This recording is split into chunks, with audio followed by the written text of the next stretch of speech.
이스라엘과 하마스 전쟁으로 한계 상황에 놓인 가자 지구 주민에게 구호 물품을 전달할 수 있도록 이집트의 국경 검문소가 곧 열릴 것으로 보입니다. 이런 상황 속에서도 이스라엘과 하마스의 공방은 이어지고 있습니다. 윤석열 대통령이 의료 인력 확충이 필요하다며 의대 증원 방침의 못을 박았습니다. 이런 가운데 이주호 부총리 겸 교육부 장관이 자율전공으로 입학한 학생에게 의대 진학을 허용할 수 있다고 언급하자 대통령실이 반박하는 혼선도 발생했습니다. SM 엔터테인먼트 인수 과정에서 카카오가 시세 조정을 했다는 의혹을 수사하는 금융감독원이 김범수 카카오 미래 이니셔티브 센터장에게 출석을 통보했습니다. 카카오 투자총괄 대표가 구속된 데 이어서 수사가 본격적으로 윗선을 향한다는 분석이 나옵니다. 제롬 파월 미국 연방준비제도 의장이 물가 상승률이 여전히 높다며 물가를 잡기 위해 경제가 냉각하는 것도 감수하겠다고 강조했습니다.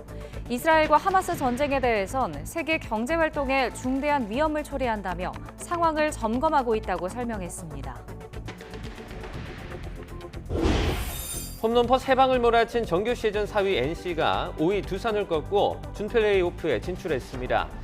NC는 내일 모레부터 3위 팀 SSG와 오전 3승제 준플레이오프를 치릅니다. 오늘은 날씨가 점차 맑아지겠지만 기온이 큰 폭으로 떨어져 한낮에도 쌀쌀하겠습니다. 주말인 내일은 올가을 들어 가장 추운 날씨가 될 전망입니다. 시청자 여러분 안녕하십니까? 굿모닝 YTN 2부 시작합니다. 윤석열 대통령은 지역 필수 의료를 살리고 초고령 사회를 대비하기 위해서는 의료 인력 확충과 인재 양성이 필요 조건이라고 밝혔습니다. 윤 대통령은 어제 주재한 생명과 지역을 살리는 필수 의료 혁신 전략회의에서 무너진 의료 서비스 공급과 이용 체계를 바로 세우겠다고 강조했습니다. 다만 2006년부터 18년째 3,058명에 머물러 있는 의대 정원 확대 규모에 대해서는 구체적으로 언급하지 않았습니다. 윤 대통령은 또 산부인과, 소아과 같은 필수 분야에 인력이 유입될 수 있도록 의료진의 사법 리스크 완화와 보험 수가 조정, 보상 체계 개편도 뒷받침돼야 한다고 언급했습니다.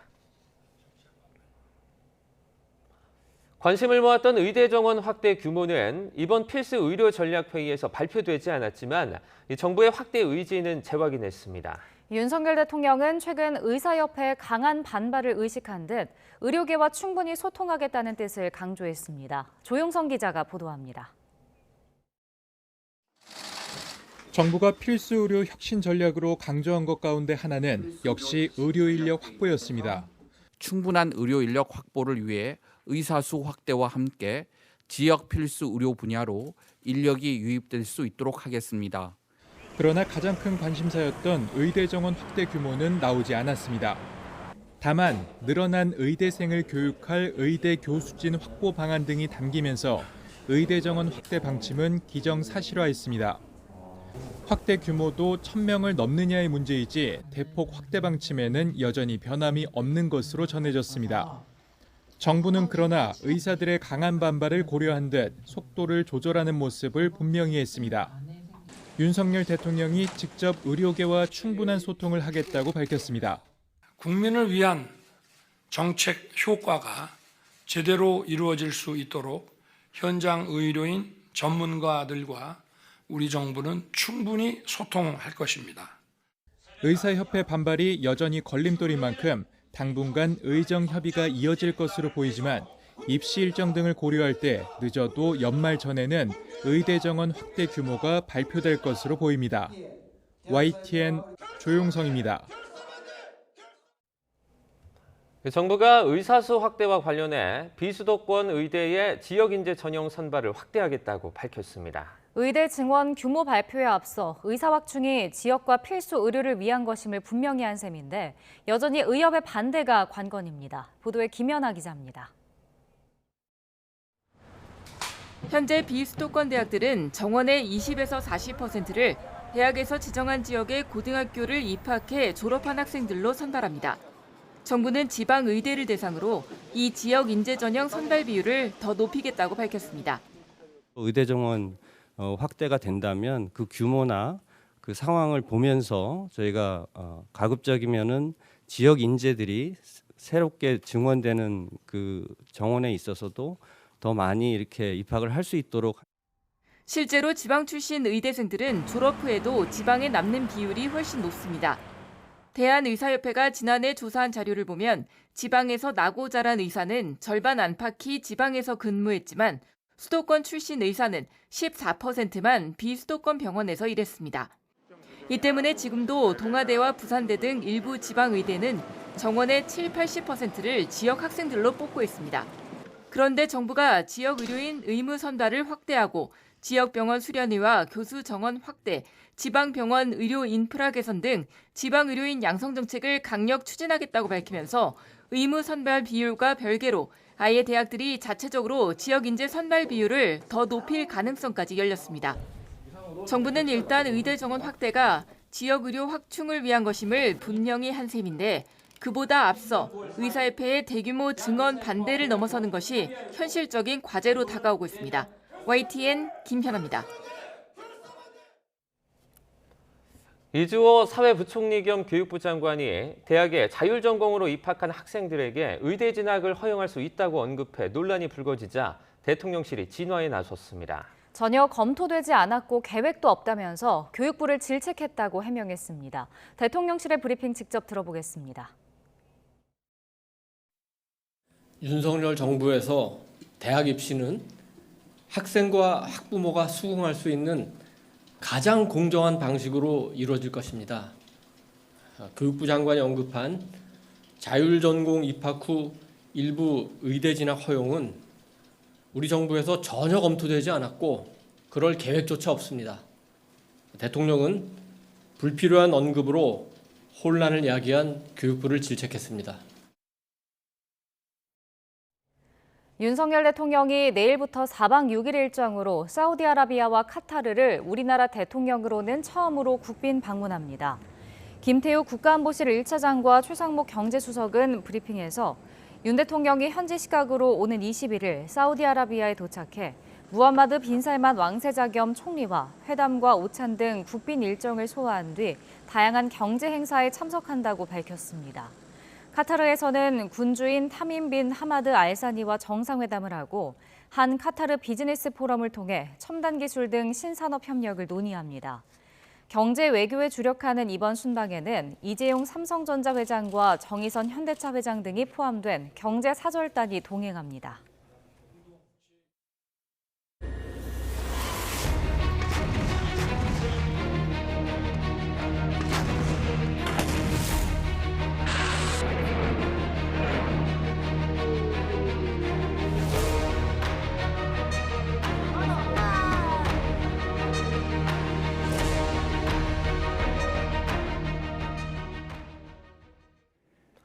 이스라엘과 하마스의 전쟁으로 한계 상황에 놓인 가자지구 주민들에게 구호 물품을 전달할 수 있도록 이집트에서 가자지구로 들어가는 국경 검문소가 20일 열릴 것으로 보입니다. 하지만 물품 전달 하루 전에도 이스라엘과 하마스 공방은 계속됐고 이스라엘 국방장관은 병사들에게 지상전을 준비하라고 촉구했습니다. 김진호 기자입니다. 이집트 정부 측 방송인 알카히라는 현지 시각 19일 소식통을 인용해 팔레스타인 주민을 위한 인도적 지원 물품 전달을 위해 라파 국경 검문소가 금요일에 열릴 것이라고 전했습니다. 이집트와 가자 지구 사이의 라파 검문소 부근에는 식량과 의약품을 실은 트럭들이 줄지어 서 있습니다. 국경 통과를 기다리는 이집트 자원봉사자들의 텐트도 설치돼 있습니다. احنا قاعدين مع اخواتنا الفلسطينيين مش هنسيبهم ومش هنتحرك من هنا الا لما المساعدات تخش فلسطين وتخش غزه تخش لاخواتنا الفلسطينيين. 앞서 이스라엘과 이집트는 전날 조 바이든 미국 대통령 방문을 계기로 구호 물품의 가자지구 반입에 조건부로 합의한 상태입니다. 미국은 최대 20대의 트럭이 이집트에서 라파 검문소를 통과하도록 합의했다고 밝혔습니다. 세계보건기구는 트럭의 규모를 훨씬 늘려야 한다고 강조합니다. It shouldn't be 20 trucks, it should be 2,000 trucks. And we shouldn't have to be making these choices. But those choices are being made and they're being discussed with the Egyptians. 하지만 구호품 전달을 하루 앞둔 19일에도 이스라엘의 공습은 계속됐습니다. 하마스 역시 이스라엘 수도 텔아비브 등을 향해 로켓포를 쏘는 등 양측의 치열한 공방은 이어지고 있습니다. 이스라엘 국방장관은 최전선 병사들에게 지상전을 준비하라고 주문했습니다.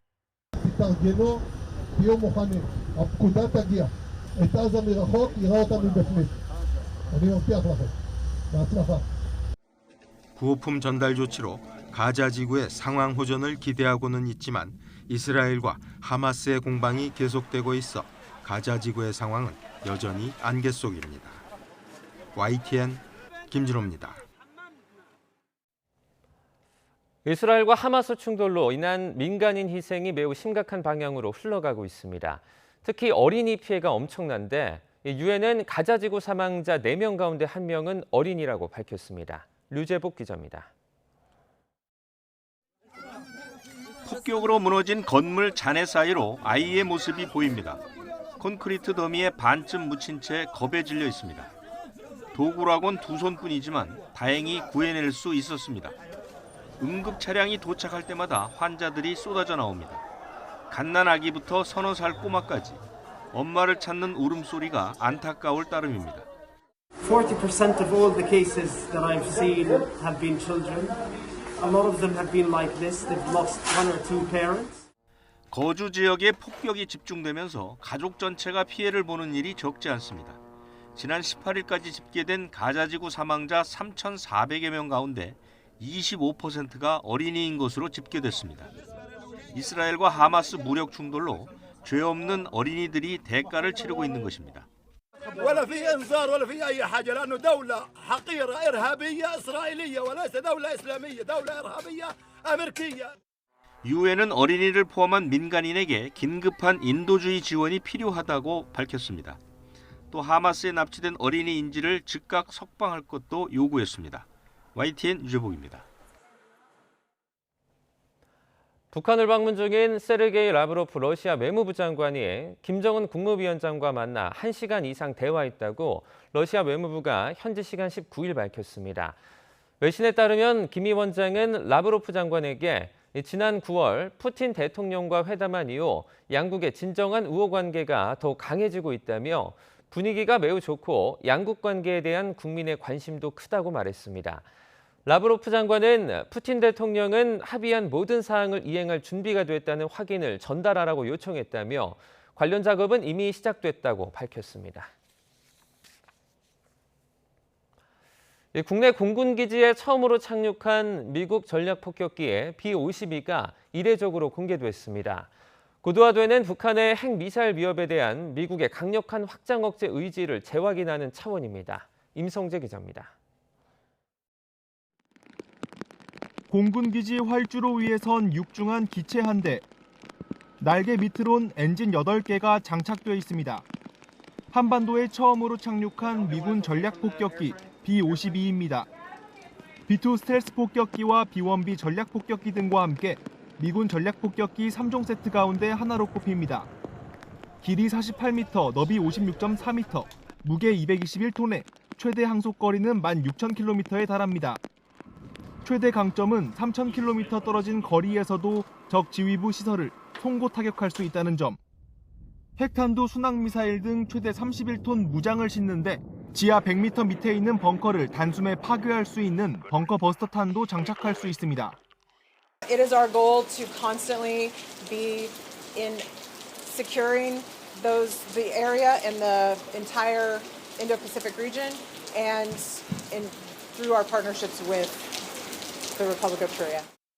B-52를 직접 살펴본 김승겸 합참의장은 북한의 핵무력 정책 헌법 명시 등 고도화되는 도발을 언급하며 B-52 전개는 미국의 철통 같은 한반도 방위와 확장 억제 공약 이행 의지를 다시 한번 보여주는 사례라고 강조했습니다. B-52는 이번 주말 한미일 연합 공중훈련에 나서 핵미사일 위협을 높이는 북한에 대한 강력한 경고 메시지를 발신할 예정입니다. YTN 임성재입니다. 제롬 파월 미국 연방준비제도 의장이 물가 상승률이 여전히 높다며 2% 물가 목표 달성을 위해 경제 성장세를 냉각시키는 것도 감수하겠다고 밝혔습니다. 파월 의장은 뉴욕 경제클럽 간담회에서 최근 몇 달간 인플레이션이 둔화하고 있다는 수치는 물가가 목표를 향해 계속 하락하고 있다는 신뢰 구축의 시작에 불과하다며 이같이 말했습니다. 또 이스라엘과 하마스 사이 전쟁에 대해 우려를 표하며 지정학적 긴장이 매우 높아져 세계 경제 활동에 중대한 위험을 초래한다며 경제에 미칠 영향을 파악하기 위해 전개 상황을 모니터링하고 있다고 설명했습니다. 미국에서 고금리로 주택시장이 얼어붙으면서 주택 거래량이 2010년 이후 10여 년 만에 최저 수준으로 떨어졌습니다. 미국 부동산 중개인협회는 9월 기존 주택 매매 건수가 396만 건으로 전달보다 2% 감소했고 지난해 같은 달보다는 15.4%가 줄었다고 밝혔습니다. 미국 기존 주택 중위 가격은 39만 4,300달러로 전년 같은 달보다 2.8% 올랐습니다. 높은 모기지 금리로 주택 매매 수요가 줄어들면서 주택 거래 감소와 집값 상승을 이끈 것으로 분석됩니다. 이창용 한국은행 총재가 많은 빚을 내서 집을 사는 이른바 영끌족에게 경고장을 보냈습니다.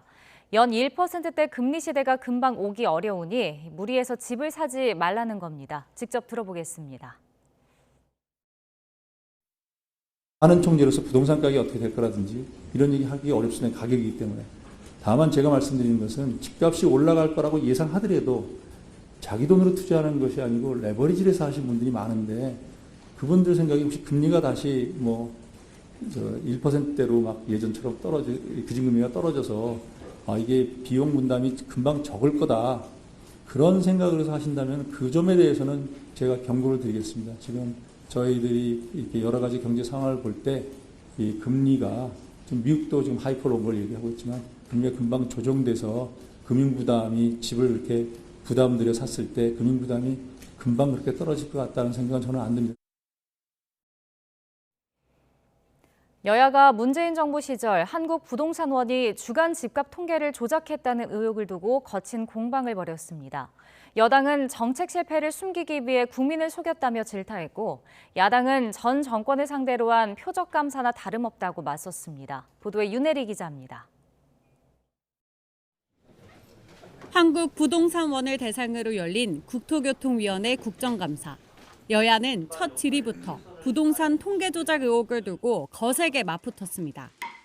국민의힘은 문재인 정부가 부동산 정책 실패를 숨기기 위해 통계를 조작했다며 일벌 100개를 요구했습니다. 지난 정부에서는 실패를 숨기기 위해서 통계를 조작했다라는 얘기인데 이건 국민들이 분노해야 마땅한 일이라고 생각을 합니다. 문재인 정부의 대대적인 통계 조작 사태를 지켜보면서 정말 어떻게 이렇게 국민을 철저하게 속여왔는지 기가 찹니다. 이 국민을 속이고 시장을 왜곡시키는 이 문재인 정부 통계 조작 일벌 100개 해야 됩니다. 이에 대해 더불어민주당은 현 정부가 사정기관을 통해 표적 감사를 하고 있다고 맞섰습니다. 감사는 유죄 여부를 판단하는 자료조사 단계에 불과하고 자료조사를 했다고 해서 유법 여부가 확정되지도 않았다고 생각을 합니다. 그런데 판사가 판결을 내리는 것처럼 공개하는 감사는 정치적 표적 감사일 수밖에 없다. 망신주기 감사다. 실거래가를 반영 안 한 그래프를 단순 조사 방법에 차이가 있음에도 불구하고 단순 비교해서 그것이 조작이라고 해서 발표한 감사원 보도자료예요. 조작 의혹 중심에 선 주간 아파트 가격 통계 발표를 폐지해야 한다는 주장도 제기됐습니다. 표본이 적고 조사 기간도 짧은 데다 부동산 투기를 조장할 수 있다는 지적입니다. 외국에서도 주간 통계를 국가 통계로 내는 데가 없어요. 저는 이런 경주마용 통계는 당장 폐지해야 된다. 이 주간 통계는 없애야 된다. 부동산 원장은 실제 통계 조작 외압이 있었냐는 여야 의원들의 질문엔 감사와 수사가 진행 중인 사안이라며 대부분 말을 아꼈습니다. 제가 통계 작성 기관의 장으로서 이러한 일로 심려를 끼쳐드린 점에 대해서 국민들께 대단히 죄송하다는 말씀을 드립니다. 대신 통계를 작성한 기관의 장으로서 책임질 부분이 있으면 책임지겠다고 머리를 숙였습니다. YTN 윤혜리입니다. 어제 국민권익위원회 등을 대상으로 진행된 국회 정무위원회 국정감사에서 여야가 민주당 이재명 대표와 박민 KBS 사장 후보자 의혹을 각각 제기하며 공방을 벌였습니다. 국민의힘은 이 대표가 경기도지사 시절 서울 청담동 미용실까지 2시간이 넘는 거리를 샴푸를 사러 보내는 등 7급 공무원에게 사적 업무를 시켰다고 지적했습니다. 이에 대해 김홍일 권익위원장은 수사 필요성이 있다고 판단해 대검찰청에 이첩한 상태라고 답했습니다.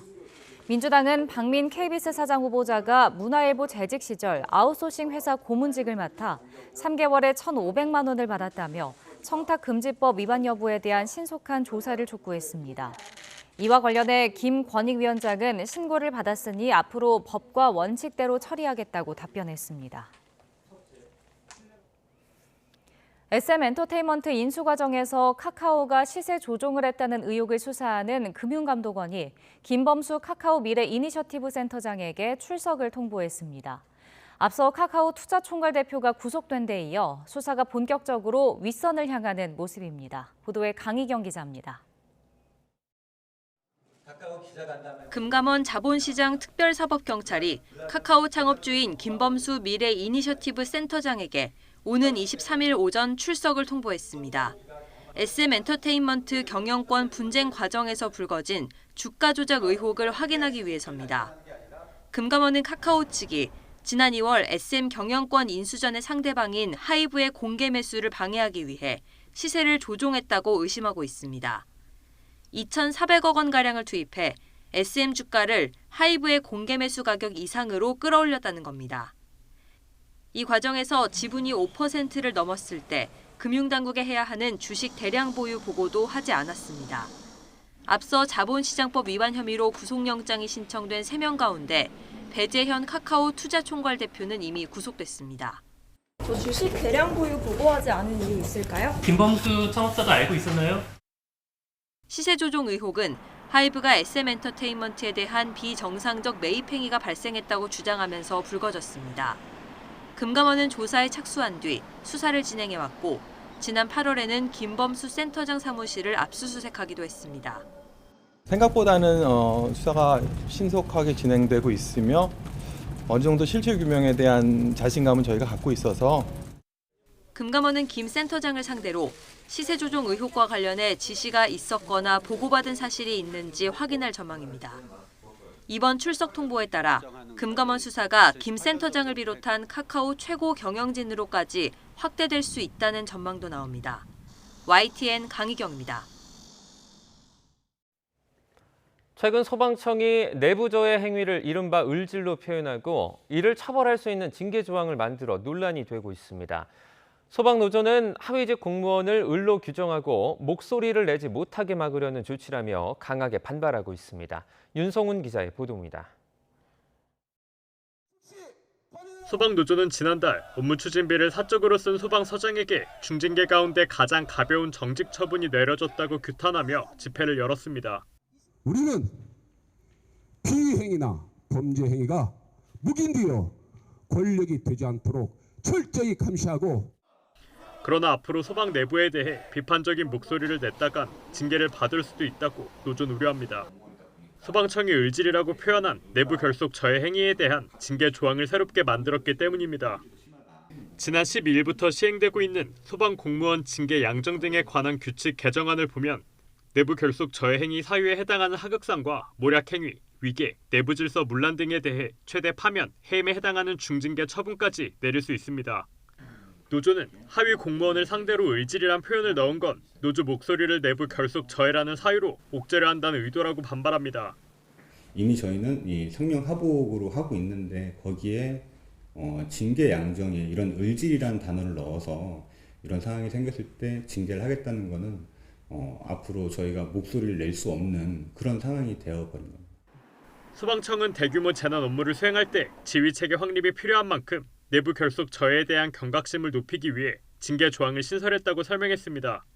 또 집회 시위를 하는 것만으론 내부 결속 저행위가 되는 건 아니라면서도 구체적 사안은 징계위원회에서 판단하게 된다고 덧붙였습니다. 이에 대해 전문가들은 모략행위와 내부 질서 문란처럼 징계 사유가 모호하면 부작용이 발생할 수밖에 없다고 우려합니다. 내부 결속 저해 행위라는 개념 자체가 지나치게 모호하고 추상적이고 사실은 내부 결속이란 이유만으로 내부 고발자나 공익 제보자 등의 어떤 그 공익 행위 등을 저해할 수 있거나 화재 진압 등 공익 업무 수행 때문에 파업권이 허용되지 않는 소방노조는 기자회견을 통해 징계 조항의 부당함을 알리겠다는 방침. 그러나 이런 목소리를 내는 것조차 징계 대상이 되는 건 아닐지 걱정하는 처지에 놓였습니다. YTN 윤성훈입니다. 수억 원의 연구비를 부적절하게 사용한 혐의를 받는 한국가스안전공사 전 직원이 검찰에 넘겨졌습니다. 충북경찰청은 업무상 횡령 혐의로 전 한국가스안전공사 직원 A씨 등 2명을 구속 송치했습니다. A씨 등 2014년부터 3년 동안 연구자재 판매업자와 짜고 이른바 카드깡 수법으로 4억 8천여만 원을 받아챙긴 혐의를 받고 있습니다. 경찰 조사 결과 이들은 실제 구입한 물품 비용보다 금액을 부풀려 영수증을 끊은 뒤 차액을 받은 것으로 드러났습니다. 비교적 가벼운 수준의 접근이라고 하더라도 상대방이 불안을 느낄 가능성이 충분하다면 스토킹으로 봐야 한다는 대법원의 판단이 나왔습니다. 현실적인 불안감이나 공포심을 일으키지 않더라도 어떤 행위가 스토킹이 될 수 있는지를 판단한다는 점에서 의미가 있다는 평가가 나옵니다. 임성호 기자입니다. 지난 2017년 A씨는 가정폭력을 이유로 B씨와의 결혼 생활을 8년 만에 정리했습니다. 하지만 전 부인에 대한 B씨의 집착은 끝나지 않았습니다. A씨에게 성폭력을 저질러 유죄를 선고받고 접근 금지 명령을 받기도 했습니다. 그런데도 B씨는 집행유예 기간인 지난해 10월부터 한 달간 6차례나 A씨와 아이들을 찾아가 행패를 부렸고 스토킹 처벌법 위반 혐의로 기소됐습니다. 1심과 2심은 B씨의 행위를 모두 스토킹 범죄로 판단해 실형을 선고했습니다. 그러나 B씨는 단순히 현관 앞에서 기다리거나 자녀들에게 문을 열어달라고 해 집안에 들어가는 등 일부 행동은 공포심을 일으키는 스토킹 행위가 아니라며 형이 너무 무겁다고 불복했습니다. 하지만 대법원은 B씨 주장을 받아들이지 않았습니다. 재판부는 B씨의 범죄 사실 가운데 A씨가 처벌을 원하지 않았고 출동한 경찰도 심각하게 여기지 않은 경우가 있었다고 봤습니다.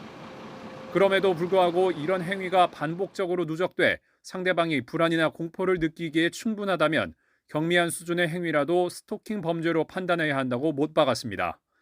또 일반적으로 불안이나 공포심을 가지기 충분한 정도라면 피해자가 실제 불안이나 공포를 느꼈는지와 무관하게 스토킹 행위가 성립한다는 점도 분명히 했습니다. 대법원은 가벼운 행위라도 반복되면 피해자의 불안이 비약적으로 커질 수 있는 만큼 개별 행위보다 일련의 전체 행동을 포괄적으로 평가해 스토킹 범죄 여부를 판단해야 한다는 데 판결 의미가 있다고 강조했습니다. 앞서 대법원은 지난 5월 옛 연인에게 한 달 동안 부재중 전화 29통을 건 남성의 스토킹 혐의를 유죄로 확정 판결하는 등 관련 판례를 쌓아가고 있습니다. YTN 임성호입니다.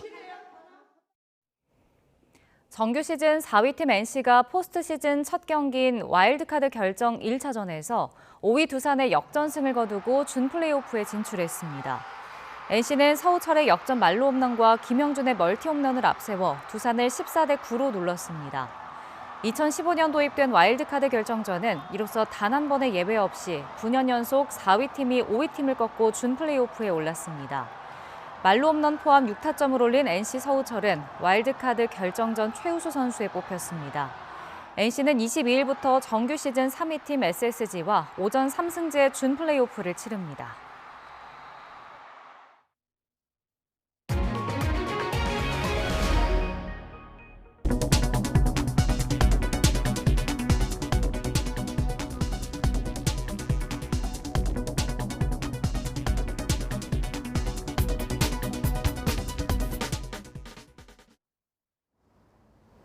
오늘 아침 출근길 충청 이남지방에 계신 분들은 작은 우산 하나 챙겨 나오셔야겠습니다. 오전까지 약한 비가 이어지겠는데요. 비의 양은 5mm 안팎으로 많지는 않겠습니다. 다만 비구름 뒤로 찬 공기가 남하하면서 서울 한낮 기온 14도, 대전은 16도로 종일 쌀쌀함이 감돌겠습니다. 외투로 체온 조절 잘해주시기 바랍니다. 오늘은 대체로 흐리다가 비가 내리지 않는 중부지방부터 점차 맑은 하늘이 드러나겠습니다. 다만 아침까지 강원도에는 도로 살얼음이 나타나는 곳이 있겠고요. 동해안에서는 너울성 파도를 주의해 주셔야겠습니다. 현재 기온 살펴보겠습니다. 현재 서울 기온 11.3도, 대전 9.8도, 부산은 13.9도로 어제 같은 시각보다 2에서 4도가량 낮습니다. 낮 동안에도 예년 기온을 3에서 6도가량 크게 밑돌겠습니다. 오늘 서울 한낮 기온 14도, 광주와 대구는 17도가 예상됩니다. 주말인 내일과 휴일에도 대체로 맑은 하늘이 함께하겠습니다. 다만 내일 서울 아침 기온이 5도까지 떨어지는 등 내일은 추위가 찾아오겠는데요. 야외 활동 계획하신다면 이 점 참고하시기 바랍니다. 오늘부터 영동과 서해안, 제주도에는 초속 20m 이상의 강풍이 불겠습니다. 그 밖의 지역으로도 바람이 다소 강할 것으로 보이니까요. 시설물 관리와 안전 사고에도 유의해 주셔야겠습니다. 지금까지 서울 상암동 야외 스튜디오에서 YTN 윤수민입니다.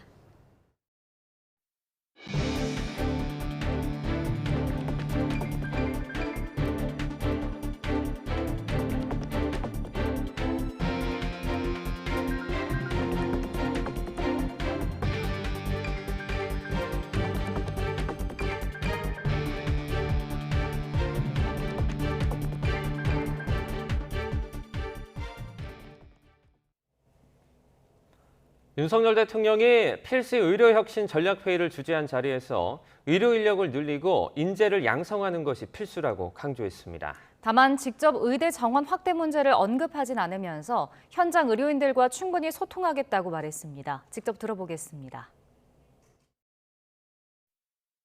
지역 필수 의료를 살리고 초고령 사회에 대비하기 위해 의료 인력 확충과 인재 양성은 필요 조건입니다. 임상의사뿐 아니라 관련 의과학 분야를 키우기 위한 의료인도 양성해야 합니다. 산부인과, 소아과 등 필수 분야에 인력이 유입될 수 있도록 법적 리스크 부담을 완화하고 보험 수가를 조정하고 보상 체계의 개편이 아울러서 뒷받침되어야 합니다. 국민을 위한 정책 효과가 제대로 이루어질 수 있도록 현장 의료인 전문가들과 우리 정부는 충분히 소통할 것입니다. 의료 혁신의 목적은 국민을 위한 것입니다.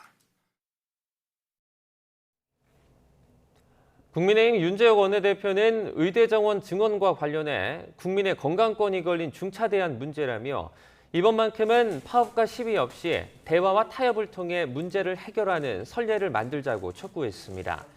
윤 원내대표는 어제 최고위원회의에서 이 같은 중요한 정책 이슈는 100점짜리 정답이 미리 정해진 게 아니라 정부와 여야, 의료계와 여타 이해 당사자들이 함께 만들어가는 것이라며 이같이 밝혔습니다. 더불어민주당은 의대 입학 정원 확대 논의에 적극 대응하기 위해 당내 공공필수지역 의료살리기 TF 등 전담팀 구성을 검토하기로 했습니다. 김성주 정책위 수석부의장은 어제 국정감사 대책회의에서 모처럼 좋은 정책을 발표한 윤석열 정부가 또 이해 집단의 반발에 부딪혀 흐지부지 되지 않을까 걱정이라며 이같이 밝히고 야당이 힘을 보태겠다고 강조했습니다. 다만 수가를 올리거나 의사 수를 늘린다고 필수 의료 인력 문제가 해결되지 않는다며 결국 국가가 공공의료를 위해 필수 지역 의료 인력 양성에 나서야 한다고 지적했습니다. 의대 정원 확대 논의가 한창인 가운데 교육부 장관이 자율전공 입학생들이 추후 의대에 진학할 수 있도록 검토하겠다고 말해 논란이 불거졌습니다. 이 발언으로 입시 현장에 혼란이 불거지자 대통령실은 전혀 사실이 아니라며 교육부 장관을 질책했습니다. 보도에 신지원 기자입니다. 이주호 교육부 장관은 최근 언론 인터뷰에서 자율 전공학부 학생들이 의과대학에 진학할 수 있도록 검토하겠다고 밝혔습니다. 일부 대학은 학생들이 3학년 때 전공을 선택하도록 무전공 선발 전형을 운영하고 있는데 선택 범위에 의대도 추가하겠다는 겁니다. 최근 의대 열풍이 휘몰아친 입시업계는 교육부 수장의 발언에 즉각 촉각을 곤두세웠습니다. 교육부는 순식간에 파장이 커지자 정해진 건 없다며 선을 그었습니다. 의대 정원 증원의 규모나 이런 것들이 아직 의사결정이 되지 않은 상황이기 때문에 아무것도 아직 정해진 건 없습니다. 교육부 수장의 발언을 교육부가 부인하는 일이 벌어졌지만 현장의 혼란이 가라앉지 않자 이번에는 대통령실이 곧바로 나섰습니다. 현 정부에서 전혀 검토하고 있지 않다며 이주호 장관의 발언을 정면 부인한 겁니다. 교육부 장관이 언급한 자율전공 입학 후 일부 의대 진학 허용은 우리 정부에서 전혀 검토되지 않았고 그럴 계획조차 없습니다. 대통령은 불필요한 언급으로 혼란을 야기한 교육부를 질책했습니다. 윤석열 대통령이 질책이라는 표현까지 써가면서 교육부 수장의 섣부른 말실수에 대해 직접 나서서 경고한 겁니다. 이주호 장관은 지난 6월에도 윤 대통령의 수능 관련 지시를 자의적으로 전달했다가 엄중 경고를 받기도 했습니다. 누구보다 신중해야 할 교육부 수장의 잇따른 설화에 교육정책 전체의 신뢰가 흔들리지는 않을지 우려하는 목소리가 커지고 있습니다. YTN 신지원입니다. MBC 최대 주주인 방송문화진흥회 국정감사에선 김만배 씨 허위 인터뷰 의혹과 방송장악 논란이 맞물려 여야 간 거센 신경전이 벌어졌습니다. MBC가 특정 진영을 대변해 가짜뉴스를 보도했다는 국민의힘의 주장에 민주당은 정부의 노골적인 공영방송 탄압이라고 맞섰습니다. 나혜인 기자입니다. 국민의힘은 MBC가 지난 대선 직전 허위 의혹에 휩싸인 김만배 씨의 뉴스타파 인터뷰를 가장 적극적으로 인용 보도한 방송사라고 주장했습니다. 특정 진영을 대변해 대장동 게이트의 몸통을 윤석열 대통령으로 바꿔버렸다며 관리감독기관인 방송문화진흥회의 책임론을 꺼내들었습니다. 누가 보더라도 다분히 의도됐다 이렇게 저는 보고 있습니다. 이 사실을 알고도 조치를 취하지 않았다는 것은 이사장님의 직무유기라고 봅니다. 또는 공범자거나. 안형준 MBC 사장 임명 과정에서 불거진 주식 차명 소유 의혹도 다시 소환했습니다. 과거 파업에 참여하지 않았다는 이유로 인사상 불이익을 받았던 직원들 사례를 거론하며 자기 편 검증에만 관대했다고 쏘아붙였습니다. 방문진의 가장 중요하면서도 기본적인 임무가 MBC 사장 선임하는 거 아닙니까? 선정할 때 절차 보면은요, 자기 편 맞나 확인하는 게 전부였다라고 생각을 합니다. 민주당은 법원에서 효력 정지 결정을 받은 권태선 방문진 이사장의 해임 처분이 부당했다는 점을 부각했습니다. 입맛에 맞지 않는 보도를 했다는 이유로 정부 기관을 총동원해 방송사를 압박하고 있다고 비판했습니다. 바이든 날리면 보도 대통령 명예훼손으로 고발했습니다. 두 번째 고용노동부 MBC의 특별 근로감독 실시합니다. 대통령실 MBC 기자 대통령 전용기 탑승 불허합니다. 전용기가 대통령 겁니까? 권력 감시와 견제는 언론의 가장 중요한 기능이라며 보도에 대한 평가는 정치권이 아니라 시청자의 몫이라고 주장했습니다. 정권이 바뀔 때마다 공영방송이 순환을 겪는 악순환을 이제는 끊어야 한다는 말도 나왔습니다. KBS하고 MBC하고 YTN, 소위 공영이 됐던 준공영이 됐던 이 방송에 대한 새로운 집권 세력에 의한 어떤 구조조정, 이것은 상당히 회의적인 생각을 가지고 있는 건데. 공영방송을 바라보는 엇갈린 시각은 MBC 현장 시찰 과정에서도 고스란히 드러났습니다. 방송 독립 보장하는 방송 3법 처리하라! 처리하라! 처리하라! 처리하라! 이것도 공영방송이냐! 당장 각성하라! 각성하라! 각성하라! 각성하라! 민주당은 국정감사 이후 공영방송 지배구조 개편 방안을 담은 방송법 개정안을 강행 처리하겠다는 방침입니다. 국민의힘 역시 대통령 거부권 건의 등 밀리지 않을 기세라 방송 정책을 둘러싼 여야의 대치 전선은 더욱 가팔라질 것으로 보입니다. YTN 나인입니다. 국회 보건복지위원회는 오늘 국민연금공단과 한국사회보장정보원을 대상으로 국정감사를 진행합니다. 여야는 이 자리에서 국민연금 보험료와 소득 대체율 인상 문제를 포함해 윤석열 정부 핵심 국정과제 가운데 하나인 연금개혁의 방향성을 놓고 논쟁을 벌일 것으로 보입니다. 기획재정위원회의 기재부 국감에선 정부의 조세 정책이 중소벤처기업진흥공단 등을 대상으로 진행될 산자위 국감에선 중소기업 분야 연구개발 예산 삭감 문제 등이 쟁점이 될 전망입니다. SM 엔터테인먼트 주식 시세 조종을 했다는 의혹을 조사하고 있는 금융감독원이 카카오 창업자인 김범수 미래이니셔티브 센터장에게 다음 주 소환을 통보했습니다. 금융감독원 자본시장 특별사법경찰은 김 센터장에게 오는 23일 오전 10시까지 출석하라고 통보했습니다. 김 센터장은 SM 엔터테인먼트 인수를 놓고 지분 확보를 위한 공개 매수 경쟁을 벌이는 과정에서 하이브의 매수를 방해하기 위해 2,400억여 원을 투입해 SM 주가를 조종한 혐의를 받고 있습니다. 한국은행이 기준금리를 현재 수준인 연 3.5%로 6차례 연속 동결하기로 했습니다. 이창용 한국은행 총재는 금융통화위원 6명 가운데 5명이 추가 기준금리 인상 가능성을 열어둬야 한다는 의견을 냈다고 말했습니다. 이 총재의 말을 직접 들어보겠습니다. 나머지 5분은 앞서 얘기한 이런 불확실성이 높은 것은 사실이지만 현 상황을 평가해 볼 때 물가 상승 압력이 더 높아졌을 뿐만 아니라 물가 상승률이 목표 수준으로 수렴하는 시기도 늦춰질 가능성이 커졌기 때문에 지난 8월 통방시보다 긴축 강도를 더 강화해야 할 필요가 커졌다고 보시면서 추가 인상 가능성을 열어둬야 된다고 말씀하셨습니다. 특히 그 말씀을 하신 5분 중에 한 분은 이런 이유에 더해서 가계부채가 더 악화되지 않도록 선제적으로 대응할 필요가 있다고 강조도 하셨습니다. 이번 달 전국 주택사업 경기 전망이 지난달보다 소폭 개선된 것으로 나타났습니다.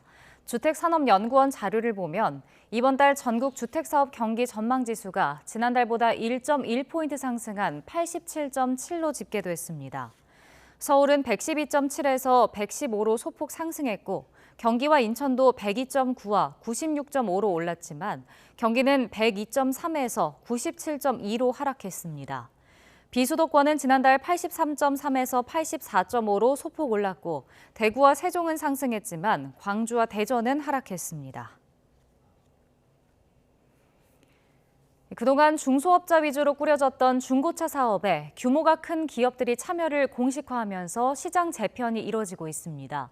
현대차와 기아뿐 아니라 자동차 대여 사업하는 롯데렌탈도 뛰어들었습니다. 보도에 최기성 기자입니다. 경상남도 양산에 있는 현대차 중고차 전용 상품화 센터입니다. 고객이 온라인 플랫폼으로 구매한 차량이 오면 상품화를 위한 작업을 진행하는 곳입니다. 현대차는 오는 24일 인증중고차 판매를 시작하는데 연말까지 5,000대 판매를 목표로 하고 있습니다. 신차의 노하우를 바탕으로 혁신적인 고객 경험을 제공할 예정입니다. 인정 부품 공급, 점검, 검사, 최종 인정 역시 직접 수행하여 고품질의 중고차를 공급함으로써 기아도 올해 안에 중고차 판매를 시작하고 KG 모빌리티도 내년쯤 중고차 시장에 진출합니다. 제너럴모터스와 르노코리아도 시장 상황을 지켜본 뒤 참여 여부를 결정한다는 입장입니다. 신차 대여 사업을 하던 롯데렌탈도 중고차 대여 플랫폼을 내놨습니다. 3, 4년 된 우수한 중고차를 경제적으로 이용하고 구매할 수 있는 중고차 장기 렌터카 서비스입니다. 할부 금융이 좋은 대안으로 자리 잡을 수 있을 것이라 생각합니다. 경쟁력 강화를 위해 중고차 구매 뒤 일주일 안에는 단순 변심이라도 위약금 없이 환불하는 제도를 도입한 회사도 있습니다. 시장 재편이 중고차 거래를 투명하게 하는 장점으로 작용할 수 있지만 전반적인 가격 상승이 이뤄질 수도 있다는 전망도 나옵니다. 신뢰성 회복에 도움을 줄 것으로 보여지고요. 다만 이제 대기업이 참여하면서 그 어떤 플랫폼 운영이나 여러 가지 시스템 운영 때문에 중고차 가격이 다소 올라가지 않을까 이런 우려도 한쪽에서는 하고 있습니다. 국내 중고차 시장은 신차 시장보다 2배 정도 큰 규모인데 대기업이 진출하면서 미국처럼 3배 가까이 규모가 커질 수 있을 것으로 보입니다. YTN 최기성입니다.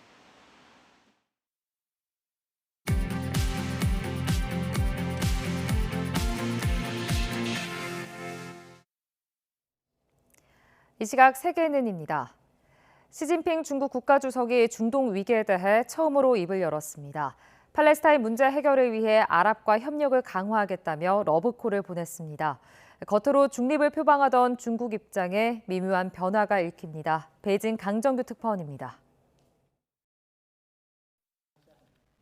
시진핑 주석이 제3차 1대1로 정상포럼 참석차 방중한 이집트 총리와 만났습니다.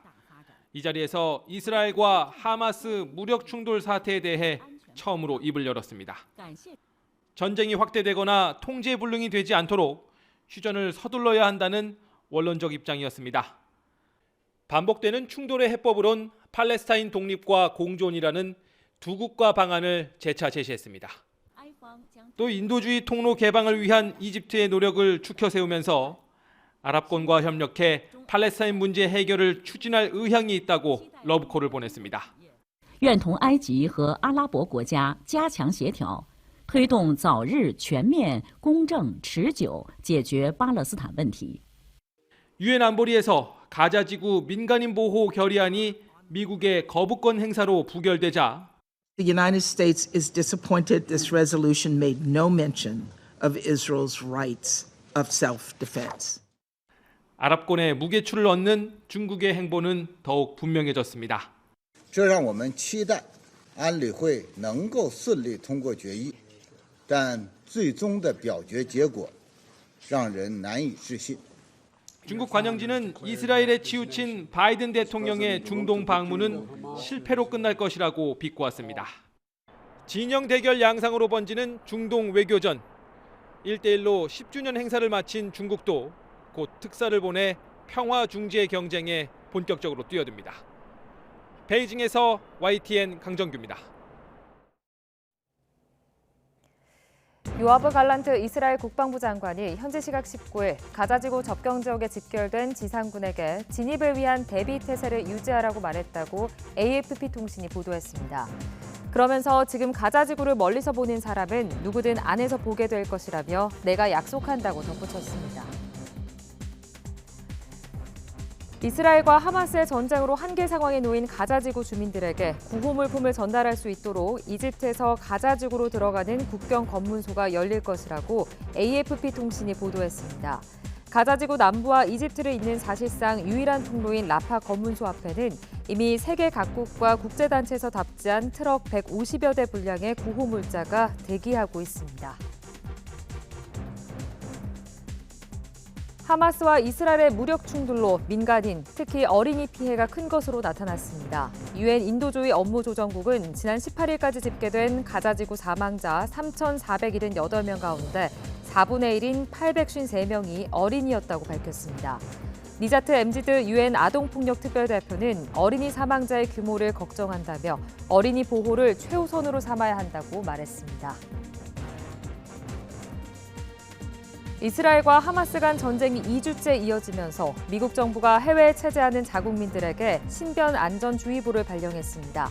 미 국무부는 세계 여러 곳에서 고조된 긴장과 미국민을 겨냥한 테러 공격과 시위 가능성 때문에 해외에 있는 미국 국민에게 더욱 안전에 주의할 것을 권고한다며 전 세계 안전주의보를 내렸습니다. 지금까지 이 시각 세계는이었습니다.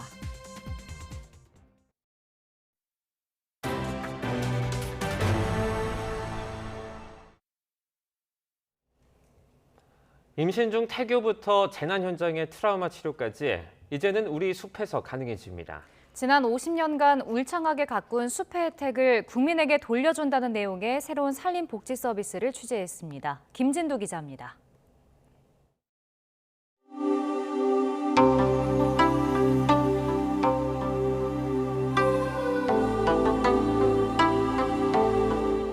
손을 맞잡은 부부가 숲길을 거닙니다. 임신 중인 아내는 신선한 숲 내음을 맡으며 표정이 환해집니다. 숲속 넓은 공간에서 서로 몸을 기대며 앉은 부부들.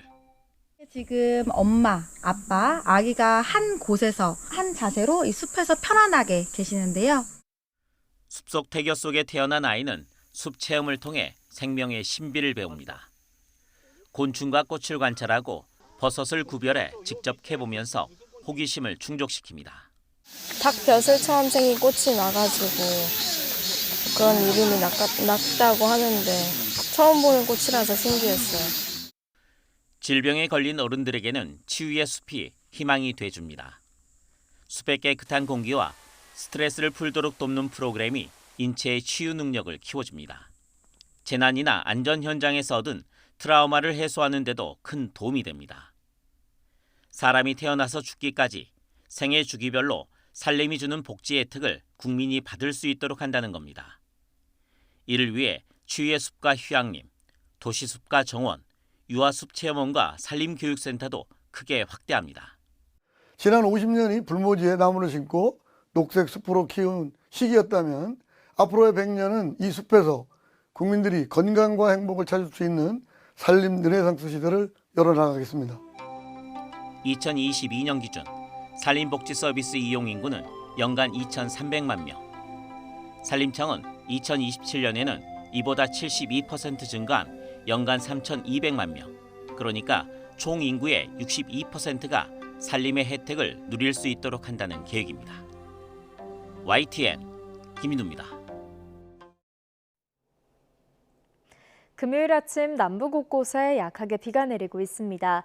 이 비는 오늘 오전까지 산발적으로 이어지겠는데요. 비의 양은 5mm 안팎으로 많지는 않겠습니다.